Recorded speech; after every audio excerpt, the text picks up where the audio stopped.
बच्चों आज हम सीखने वाले हैं एक्सरसाइज 9.1 का क्वेश्चन नंबर 6, जो कि एक बहुत ही इंपॉर्टेंट क्वेश्चन है, जो कि आपके 5 मार्क्स के उसमें पूछा जा सकता है, क्योंकि इस एक्सरसाइज से 5 नंबर का एक सवाल अवश्य पूछा जाता है बोर्ड एग्जाम में। ठीक है, तो यहीं से वो सवाल शुरू होते हैं, समझ लीजिए क्वेश्चन नंबर 6 से। तो आपको एक एक सवाल को ध्यान से समझना है। क्वेश्चन क्या कह रहा है, 1.5 मीटर लंबा एक लड़का है जिसकी हाइट कितनी है बच्चों, 1.5 मीटर। समझ रहे हो बात, ये क्या है यहाँ पर, ये इसकी हाइट है। ठीक है, यानी कि इसकी आंखें यहाँ पर होंगी, ऊपर ना आंख कहाँ पर होता है, सिर के पास, तो यहाँ उसकी आंखें होंगी। ठीक है, ये भी समझना है। 30 मीटर ऊंचे एक भवन से कुछ दूरी पर खड़ा है। एक भवन है यहाँ पर, ठीक है, थोड़ी सी हाइट और बढ़ा देता हूँ। भवन होगा तो लड़के से ऊंचाई होगा नहीं होगा? तो इसकी जो हाइट है वो कितनी है बच्चों, 30 मीटर। ये भवन है और इसकी हाइट है 30 मीटर।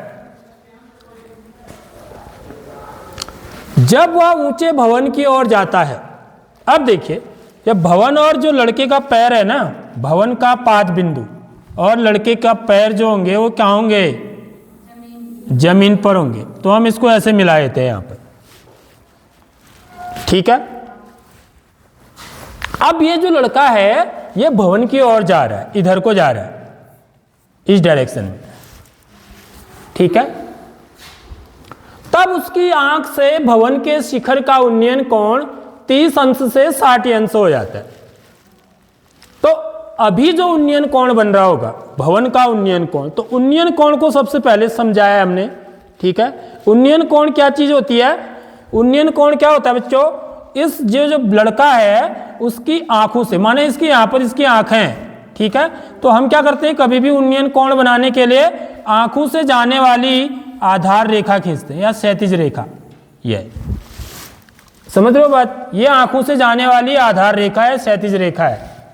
ठीक है, और ये कहाँ देख रहा है, भवन के शिखर को देख रहा है। देखो ये भवन के शिखर का बोल रहा है, तो इसको शिखर बोलते हैं। इसको क्या बोलते हैं, भवन का शिखर। इसका उन्नयन कोण, उन्नयन कोण माने मैं इन 2 पॉइंट्स को मिला दूंगा यहां से ऐसे। तो ये जो कोण है, अभी ये कोण कितने अंश का है, 30 अंश का। तो जब ये भवन की ओर जाता है, अब ये चीज ये देखिए, ये जो क्षैतिज रेखा है वो क्या होगी, इस रेखा के समांतर होगी नहीं होगी? ये वाली लाइन और ये वाली लाइन दोनों कैसे होंगे, समांतर, पैरेलल होंगे। ठीक, इस बात को ध्यान रखना है।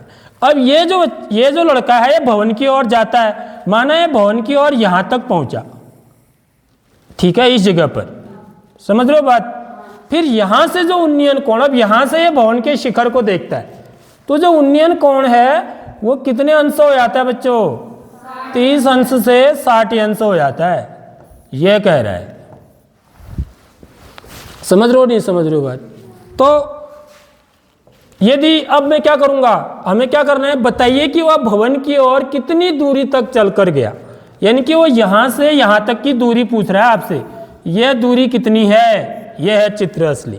तो सबसे पहले डायग्राम बनाना और पहले सवाल को समझना, फिर सवाल को समझते हुए डायग्राम चित्र बनाना, यह सबसे मेन चीज है इनमें। उन्नयन कोण क्या चीज होती है उसको समझना। ठीक, अब हमको क्या करना है बच्चों, जो भी ये पॉइंट है देखो, ये इन पॉइंटों का नामकरण करना है। इनको हम कुछ नाम देंगे। ठीक है, माना मैं इस बिंदु को A कह देता हूं, इसको B कह देता हूं, यानी कि AB मेरा क्या हो गया, एक लड़का हो गया। ठीक है, और इसको मैं CD नाम दे देता हूं, CD, ये भी लड़का ही है। समझ लो बात, यही यहां से यहां आया है, ये समझ लो। और भवन को मैं PQ नाम, P इस बिंदु को Q, और इस बिंदु को क्या देते हैं, R, या इसको M दे देते हैं, चलो, और इसको क्या देते हैं, N। सॉरी, इसको तो दे चुका हूं मैं, इसको मैं दे चुका हूं। ठीक है, इसको मैं नाम दे चुका हूं ये। अब हमें क्या करना है, मुझे ए से सी तक की दूरी निकालनी है। ठीक है, तो ए से सी तक की दूरी का मतलब क्या है, मुझे बी से डी तक की दूरी। यदि मैं बी से डी तक की दूरी निकालूं, बी डी निकालूं, तो बी डी किसके बराबर होगा बच्चों, ए सी के ही बराबर होगा, क्योंकि ये दोनों लाइन कैसी हैं, समांतर है। समांतर है तो ये क्या बन रहा है, एक आयत बन रहा है, और आयत के आमने सामने की भुजाएं क्या होती हैं, बराबर होती हैं। तो बी डी और ए सी बराबर होंगे, यानी कि मुझे बी डी निकालना है। अब देखिए यहाँ पर इसकी जो लड़के की जो हाइट है वो 1.5 मीटर है, तो ये जो है ये कितना होगा, ये भी 1.5 मीटर होगा। आ रही बात समझ में? तो ये क्या बन रहा है बच्चों, ये भी एक आयत है। तो आयत के क्या होते हैं, आमने सामने की भुजाएं क्या होती हैं, बराबर होती हैं। तो एम से पी से लेके एम तक की दूरी, पी से लेके एम तक की दूरी ये भी कितनी होगी, 1.5 मीटर होगी। ठीक है, आगे बात समझ में? अब एम से लेकर के क्यू तक की दूरी कितनी होगी, ये मैं निकालूंगा। समझ रहे हो, क्योंकि यहाँ पर समकोण त्रिभुज इधर बन रहे हैं ना, समझ रहे हो बात? तो मुझे क्यू से लेके एम तक की दूरी यानी कि क्यू एम निकालना जरूरी है। तो क्यू एम कितना होगा, वो निकालने के लिए क्या करेंगे, पूरी ऊंचाई कितनी है, 30 मीटर। समझ लो, तो पूरी जो भवन की ऊंचाई है वो 30 मीटर है। ठीक है, इतनी जो ऊंचाई है वो कितनी है, 1.5 मीटर है। ये बिल्कुल प्रैक्टिकल क्वेश्चन है। ठीक है, अब तो ये दूरी कितनी हो जाएगी, 30 में से 1.5 को घटा देंगे, इतनी मीटर, तो कितना आएगा है, 28 मीटर। तो ये जो Q से M तक की दूरी होगी वो 28.5 मीटर होगी। अब मुझे ये दूरी निकालनी है, तो ये दूरी मैं कैसे निकालूंगा ये भी मैं पहले ही बता देता हूँ, क्योंकि ये पहला ही है, मेरा दिमाग में सारी चीज़ें क्लियर होनी चाहिए।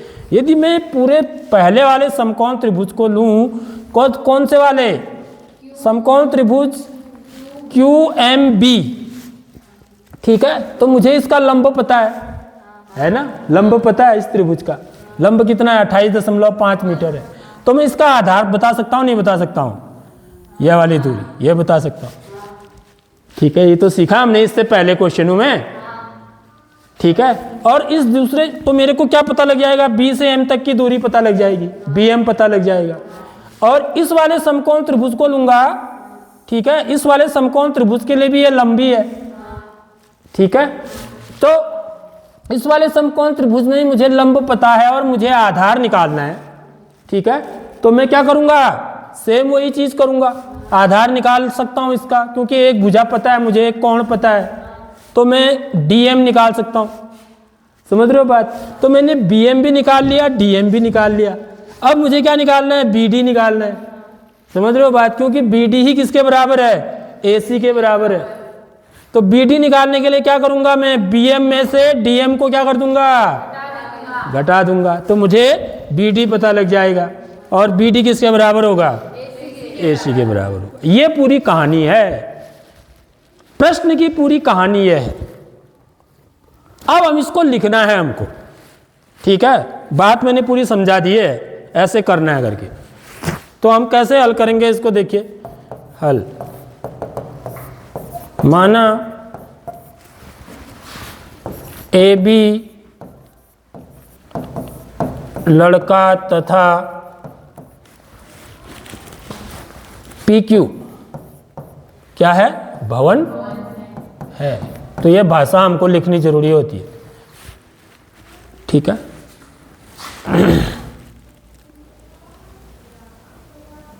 तो यहां पर से बाकी चीजें हमने चित्र में बना दी हैं। ठीक है, तो माना ये दूरी, यहां पर आप ये भी मान सकते हैं, ये दूरी को मैं क्या मान सकता हूं बच्चों, x मान सकता हूं, x मीटर, इससे भी अच्छा रहता है समझने में। ठीक है, ये x मीटर है तो ये भी कितना होगा, x मीटर होगा। ठीक है, समझ रहे हो नहीं समझ रहे हो बात? तो हम ये लिखेंगे यहां पर भाषा में, माना x मीटर दूर, x मीटर दूरी भवन की ओर चलने पर उन्नयन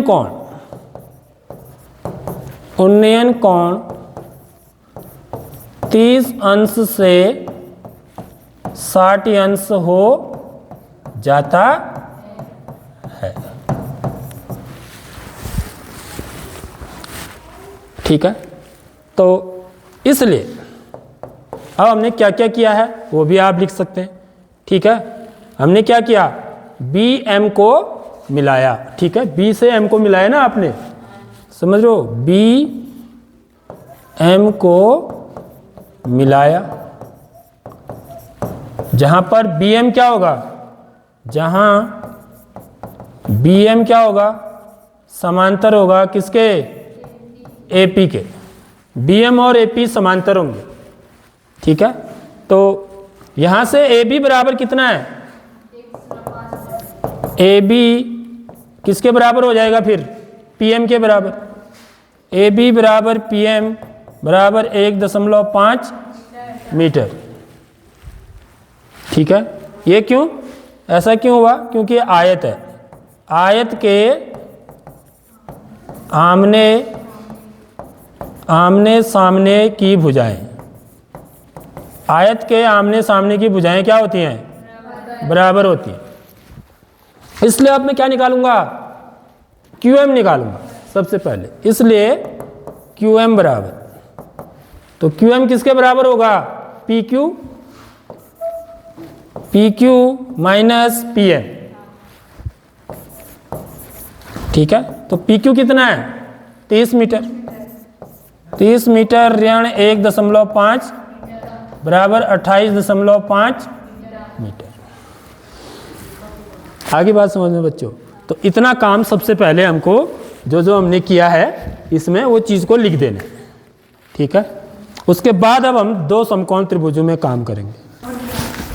अब हम क्या करेंगे बच्चों, देखिए, सबसे पहले समकोण त्रिभुज, यहां पर दो समकोण त्रिभुज बन रहे हैं। एक समकोण त्रिभुज है समकोण त्रिभुज क्यू एम डी और दूसरा क्यू एम बी। तो सबसे पहले अंदर वाले को ले लेते हैं, आप किसी को भी ले सकते हैं ऐसे। ठीक है, सबसे पहले मैं अंदर वाले को लेता हूं।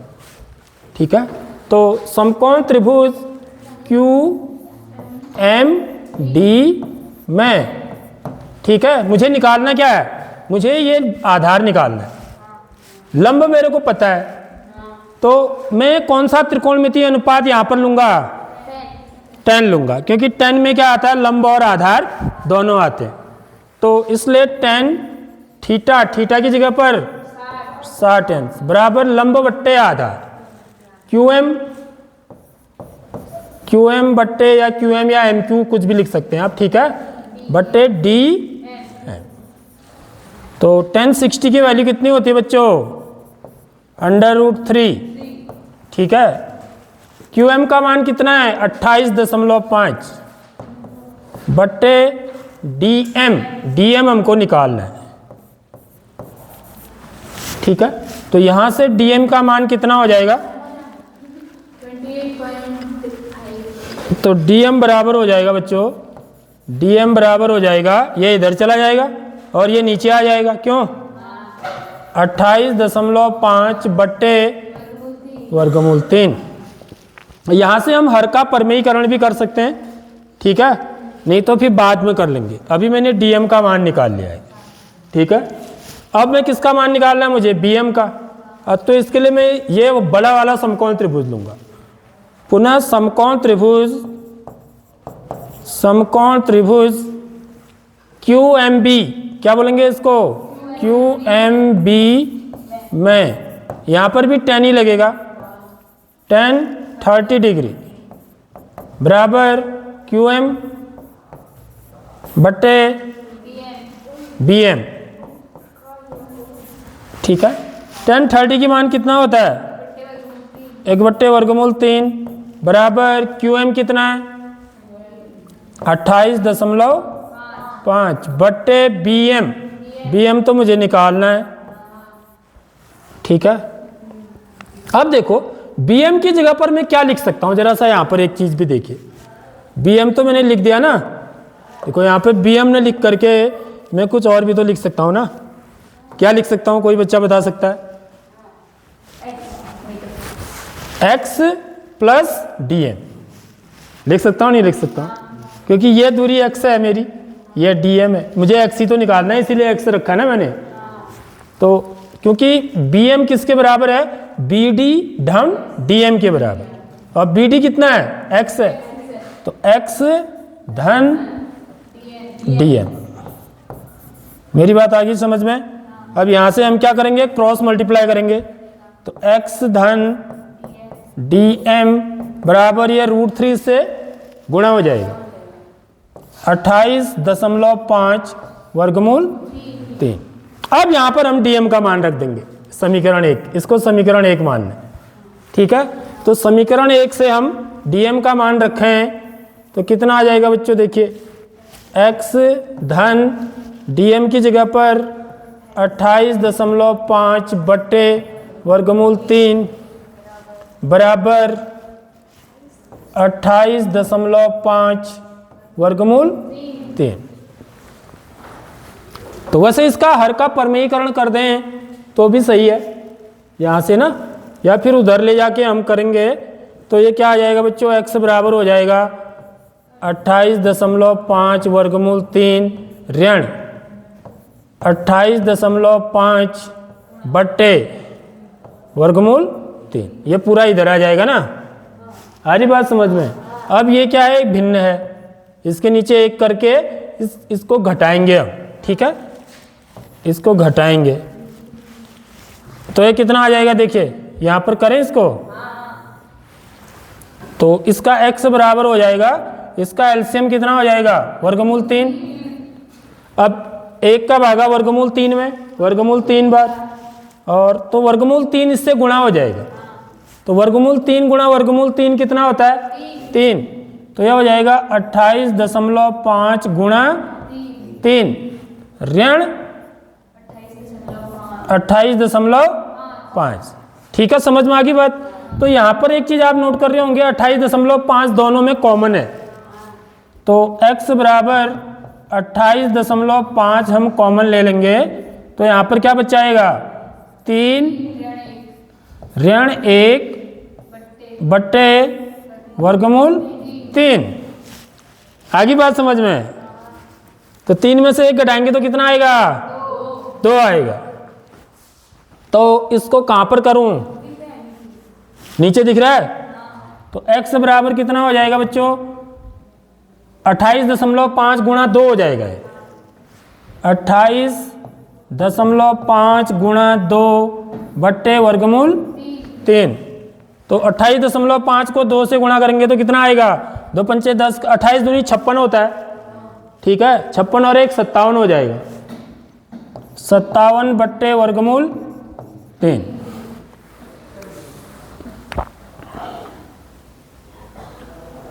ठीक है, अब इसका हर का परमेयीकरण करेंगे।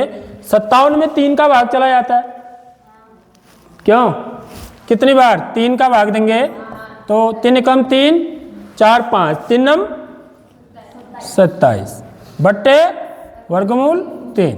यह हो जाएगा वर्गमूल 3 गुणा वर्गमूल 3 गुणा 19 बट्टे, हाँ चलो ऊपर करता हूँ फिर इसको।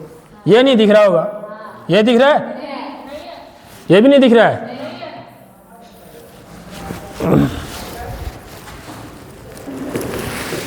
हाँ तो जरा दिख नहीं रहा था, इसलिए मैं इसको दोबारा करता हूँ यहाँ पर, ठीक है। 28.5 गुणा 2 बट्टे वर्गमूल 3, यहाँ तक समझ में आ गया?